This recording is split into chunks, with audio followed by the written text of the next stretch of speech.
안녕하세요. 바이오MDTV의 김바이오입니다. 오늘은 유전자 발현 과정의 전사, 번역 과정에 대하여 알아보려고 합니다.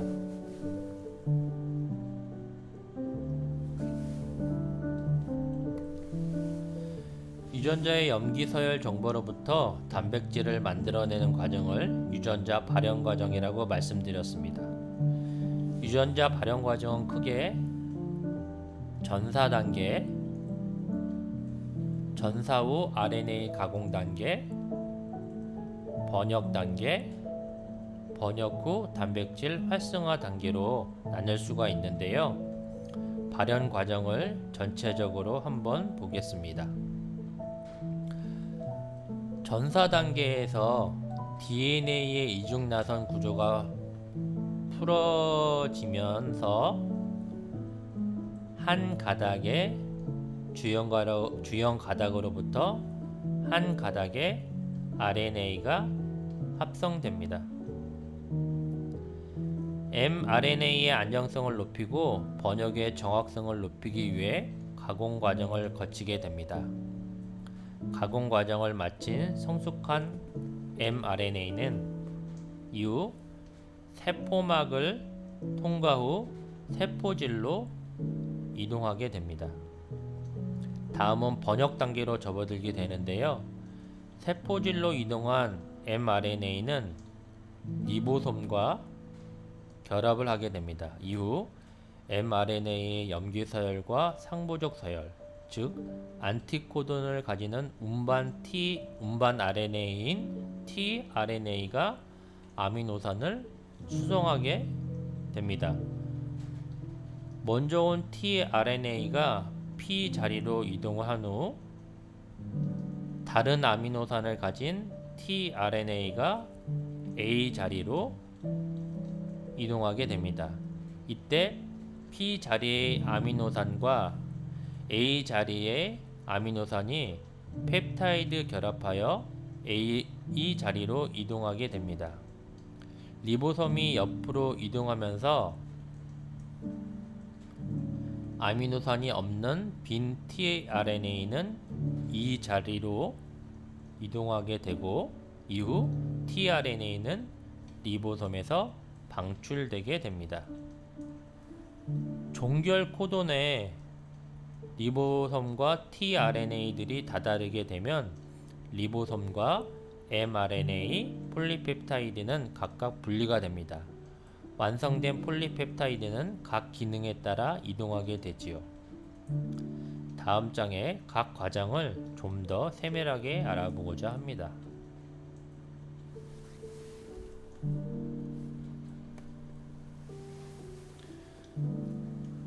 진핵생물과 원핵생물은 유전자 발현 과정이 좀 다른데요. 세포막으로 둘러싸인 진핵생물 기준으로 알아보고자 합니다. 전사는 DNA 주형으로부터 RNA가 합성되는 과정으로 이때 DNA의 유전 정보가 RNA로 전달되게 됩니다. 전사가 시작되려면 DNA의 이중 가닥이 풀려져야 하는데요.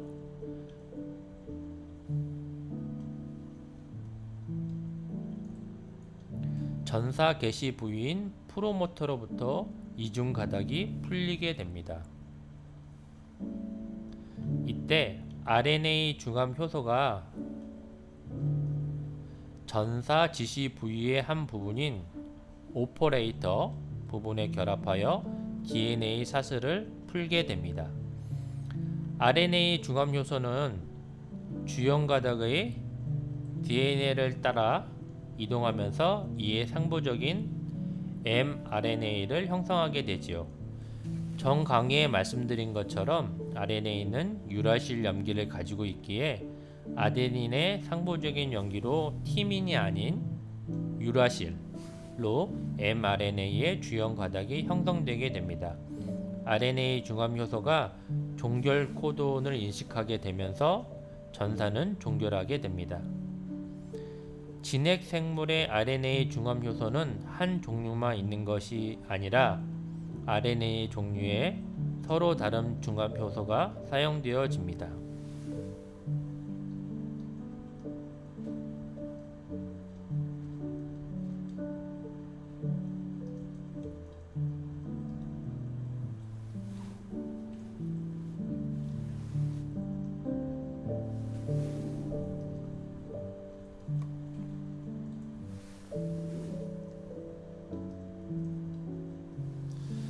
DNA 발현 과정 중 가공부문을 알아볼 텐데요.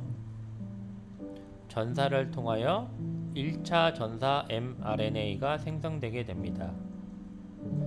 1차 전사 mRNA의 양쪽 말단에 화학적인 변화가 일어나 메틸화와 절단이 일어나며 폴리꼬리가 생성됩니다. 이 폴리꼬리에는 mRNA의 수송 및 번역 개시에 필요한 다중 폴리 결합 단백질이 붙는데 이로 인해 mRNA의 안정성이 높아집니다.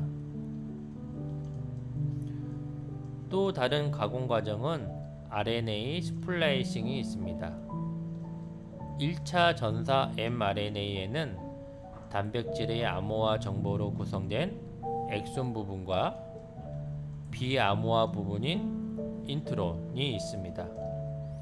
이 상태로는 번역의 정확성이나 안정성이 떨어지기 때문에 인트론을 제거하고 엑손만 이어 합치는 기작을 RNA 스플라이싱 또는 RNA 접합이라고 합니다. 엑손과 인트론은 고정된 것이 아니라 필요에 따라 엑손과 인트론 영역이 바뀌게 되는데 이를 대안접합 스플라이싱, 얼터너티브 스플라이싱이라고 합니다. 과거에는 인트론을 정크 유전자 또는 쓰레기 유전자로 쓸모없는 부분이라 생각했지만 최근에는 인트론 내에 다양한 발현을 조절하는 인자들이 속속 밝혀지고 있습니다. 완성된 성숙한 mRNA는 세포막을 통과하여 세포질로 이동하게 됩니다.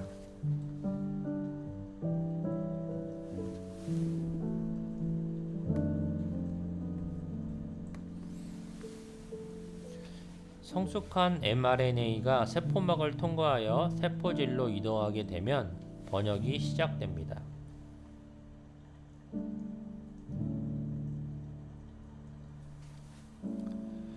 번역은 성숙한 mRNA의 서열 정보를 판독하여 리보솜에서 20종류의 아미노산 서열로 변화하는 과정인데요. 유전자의 염기배열 트리플렛 코드가 mRNA 코돈을 거쳐 단백질의 아미노산 서열로 변화되는 과정과 그 의미는 유전자 발현 과정 1에서 설명드렸습니다. 오늘 강의에서는 번역의 단계별 과정을 중심으로 말씀드리려고 합니다. 번역 과정을 이해하기 위해서 먼저 운반 RNA 구조에 대하여 알아보겠습니다.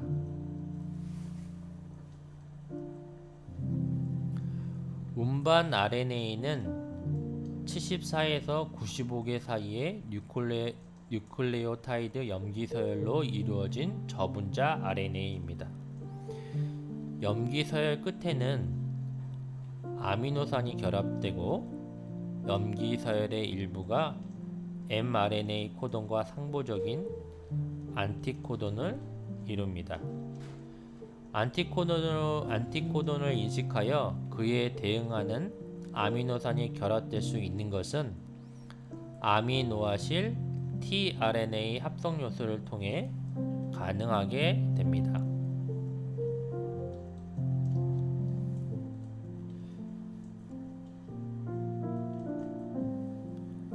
세포질로 이동한 성숙한 mRNA는 먼저 소단위체 리보솜과 결합 후 대단위체 리보솜과 결합하게 됩니다. 소단위체 리보솜에는 mRNA가 결합되고 대단위체 리보솜에는 운반 RNA가 결합되게 됩니다. 이후 메시오닌과 결합한 게시코돈 tRNA가 P 자리에 위치하게 되는데 지난 시간에 단백질 합성 과정 중 최초로 리보솜과 결합하는 아미노산은 메시오닌이라고 말씀드렸었지요.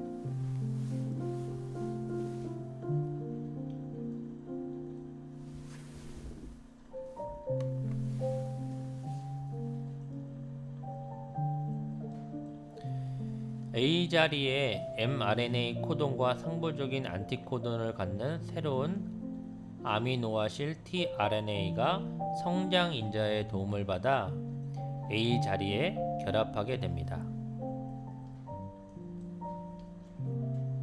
이때 P 자리에 있던 아미노산의 C 말단 카복실기와 A 자리에 있는 아미노산의 M 말단 아미노기 사이에 펩타이드 결합이 형성되어 P 자리의 아미노산 혹은 폴리펩타이드가 A 자리로 이동하게 됩니다.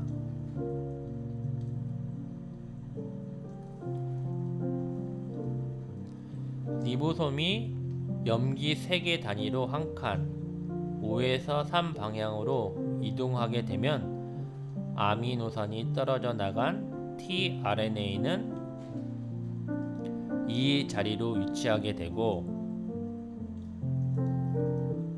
이 tRNA는 리보솜에서 방출되게 됩니다.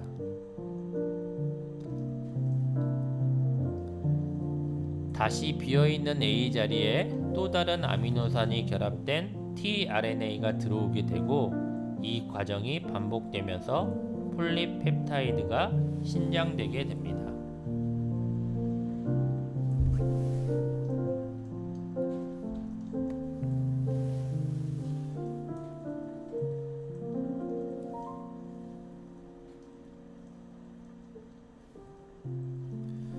리보솜의 A 자리에 종결 코돈 UAA, UH, UGA가 위치하게 되면 종결 코돈에 해당하는 tRNA가 존재하지 않기 때문에 리보솜은 더 이상 단백질 합성을 진행할 수가 없어서 번역이 중단되게 됩니다. 종결 코돈의 다다름과 동시에 리보솜과 mRNA, 폴리펩타이드는 각각 분리가 됩니다. 이러한 번역 과정은 단백질이 어디에 있어야 하는지에 따라 세포질의 다양한 영역에서 일어날 수 있는데요. 합성된 단백질은 고유의 기능에 따라 세포 내의 특정한 부위로 수송되게 됩니다. 리보솜에서 생성된 폴리펩타이드는 1차원적인 아미노산의 사슬입니다. 이렇게 늘어선 사슬은 기능에 맞게 3차원적으로 재구성되어야 하는데 이 과정을 단백질 접힘이라고 합니다. 단백질 기능을 나타내는 것은 아미노산 순서와 단백질 구조, 꼬임이라고 말씀드렸었지요. 이 단백질 꼬임이 단백질 접힘을 말합니다. 그래서 단백질의 3차원 구조는 매우 중요한 역할을 나타내게 되는 것입니다. 오늘 강의는 여기까지이고요. 다음 시간에 좀 더 알찬 내용으로 찾아뵙겠습니다. 감사합니다.